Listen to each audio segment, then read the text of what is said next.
glass. It can be lucrative and yet challenging all at the same time when you're trying to figure out, what is it? How much should I pay for it? How much should I ask for it once I pay for it? And all that good stuff. So I'm going to try to unravel some of those mysterious questions you have about glass in this haul video where I purchased over 50 pieces of glass at one yard sale. Okay, let's get into it.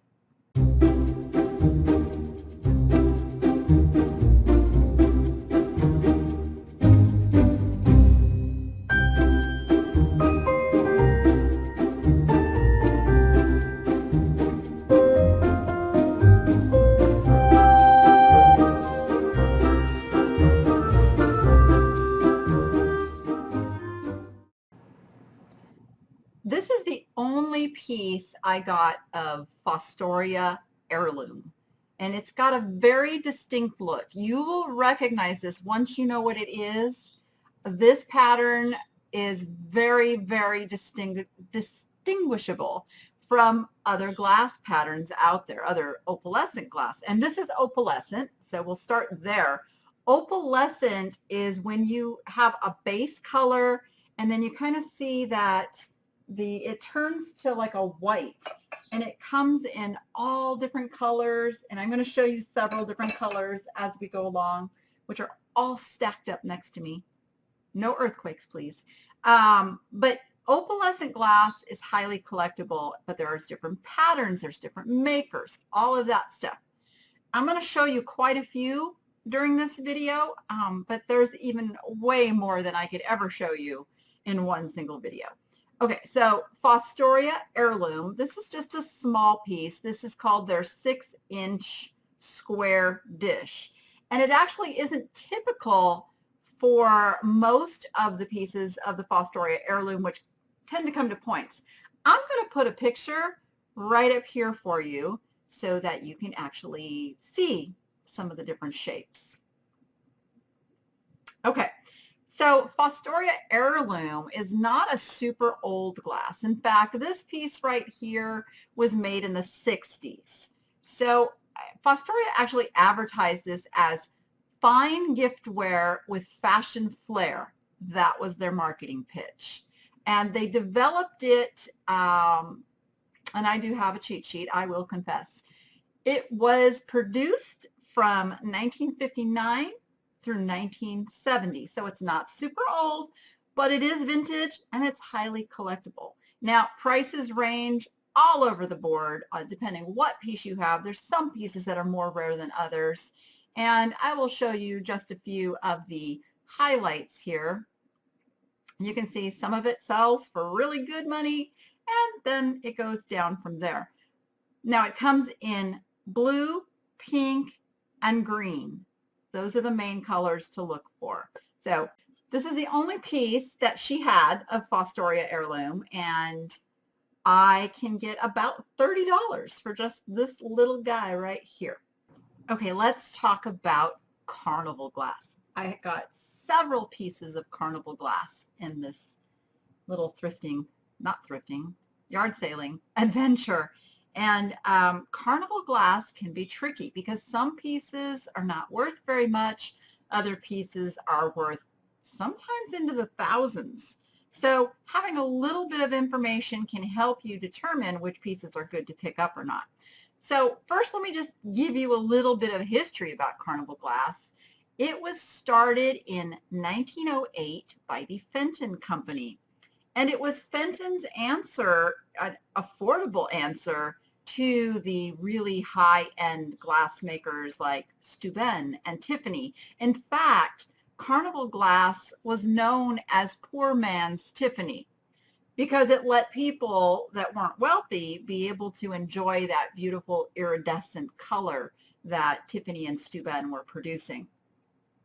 So it was first known as iridil. I think I'm saying that right. And so it wasn't known as Carnival Glass. That comes later. So this was glass made by Fenton originally, and then companies like Northwood and Millersburg came into the picture, and yeah, they made it. It's pressed glass. It's not hand blown. I don't think Fenton made any hand blown glass. Somebody correct me if I'm wrong, but Fenton was a mass producer of pressed glass patterns in all different colors. Their big marketing thing was to come up with the same thing in multiple colors and shapes and make you want the whole collection. All right, so back to Carnival Glass. So how did it get its name? Well, in the late 1920s, the popularity started to kind of go downhill a little bit. So to answer this, the remaining pieces were sold to carnivals and eventually given away as prizes. And that is what leads us to calling it Carnival Glass to this day. Now, people love Carnival Glass. It's just got a certain appeal to it. And if you're lucky enough to find some of those rare patterns, they're out there. And I can tell you one thing. The person working in the back of a thrift store only knows it's Carnival Glass. Okay, keep that in mind. So if you know your good patterns and your good colors, and I'll talk about color in a second, you can score some pretty sweet deals if you find some. Even if it's marked up, you know, into the $20, $25 range, it very well may be worth hundreds of dollars. But you got to know. You got to know what you're looking at. Okay, so Carnival Glass comes in a base color. And for instance, this one has a base color of green. And there's usually a spot, I never like to say always, I will say usually a spot on the piece where it doesn't have the iridized glaze. And that is a metallic glaze that is used in the firing of the piece to create that shimmery iridescence. So you want to look at that base color because there are some very rare colors out there. And then there are some very common colors out there, such as Marigold. Now, Marigold is an exception to the rule. If you look at a base of a Marigold piece, you're going to see it looks Marigold. That's because the Marigold color is created with clear glass. And so the color is the glaze. And that is also why the Marigold pieces tend to not bring as much money. Now, exceptions to that, rare patterns. So there's a lot to it, and I don't want to get overcomplicated and kind of boggle your brain with all of this information. I want to give you a general basis to start your research on. So if it's something you really want to learn and get into, you kind of know where to start. So I would say start with some of the more exotic colors. Be looking for the greens, the reds, and the purples. Those can turn out to be your money makers. Tend to stay away from the Marigold unless it's just a really striking piece. And you'll see I have several pieces of Marigold that I did choose to buy, and I will go into why as we go through each piece. So first I'm going to start with this little piece here you've seen me holding. This is actually made by Imperial Glass. And when you get your hands on the different companies' glass, you're going to feel some differences, and you're going to start recognizing, like Imperial Glass tends to be heavier. I like to use the word clunkier. It's just not as refined. It's got a certain feel to it versus, say, Northwood or Dugan or one of the other companies. Fenton and Imperial, you can be fooled because Fenton is also a heavier glass. All right, so we'll start. This piece is actually Imperial in the pansy pattern. This style is known as a nappy because it's got the little handle here. There's even some detail in that handle. And you might see, maybe you can see it on the camera, it shows on this side. Looks like there's a crack in there, right? Can you see that line? It's not a crack. This is, when these are on the bottom of the piece, it's called a straw mark. But this I will call an occlusion. It's just a defect in the manufacturing of the glass. It's not a crack. And collectors are usually okay with that. You just want to point it out if you're listing a piece. This piece right here, I'm actually going to start on auction at $29.99 because the prices vary so much. So I'm starting my price, yeah, toward the lower range in a place that I would be happy getting for it. And if it is a rare piece, the collectors will let me know. This piece right here it's a fairly common piece. This is the Marigold color. This is a Fenton piece. It is a basket weave. You see the little basket weave there. And then this part here is known as open lace, is the term when you have a little filigree openings there. This piece here will also go on auction at a starting price of $19.99 because I think that's about what it's worth, but there's always that, you never know, and that leaves the opportunity for two people to maybe get in a bidding war on it and drive the price up a little bit. So that's where we'll be on that one. This piece here is another one of my mystery pieces. Now you can clearly see it has a basket weave pattern. I looked through my resources, and one of my main resources is the D. Doty website. I think that's how you say that, ddoty.com. Fabulous for finding patterns. Okay, so I looked through there. It doesn't match any of the other basket weave patterns that I can find. It also has this raised lip. See how that is? Almost like a Jack in the Pulpit kind of feel to it, but it's more like a plate bowl. It's interesting, right? The original owner on this had handy grip. Perhaps that was the original term used for this little bowl. And they had it priced at $175. Now this is also a base color of amethyst, which is good and desirable. And I'm going to put this one on auction, but I'm going to start it at $79.99.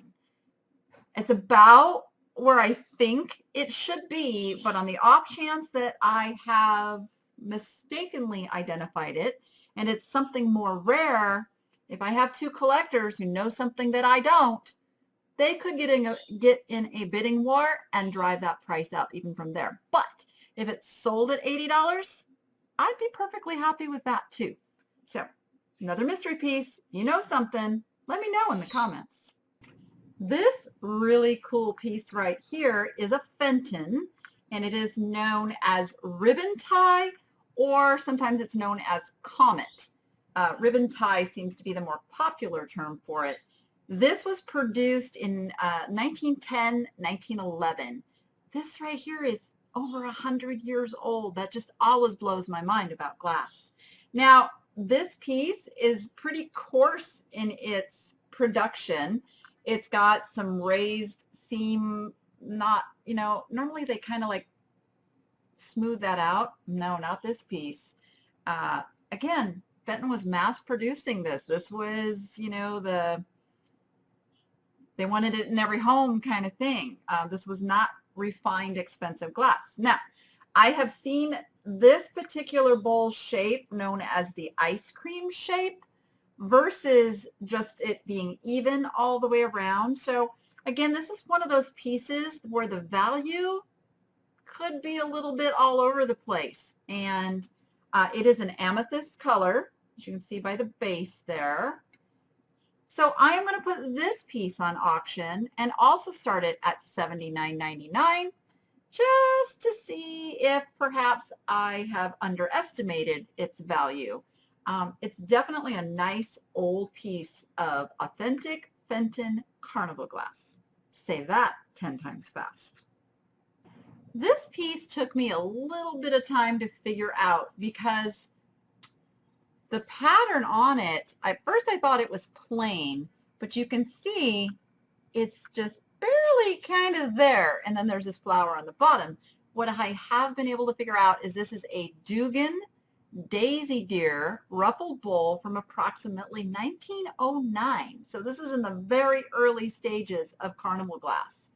This piece, unfortunately, doesn't have a very high value. It kind of breaks my heart, but I am going to put it at $39.99 on this one. This is another old piece of Fenton. This is in the Marigold.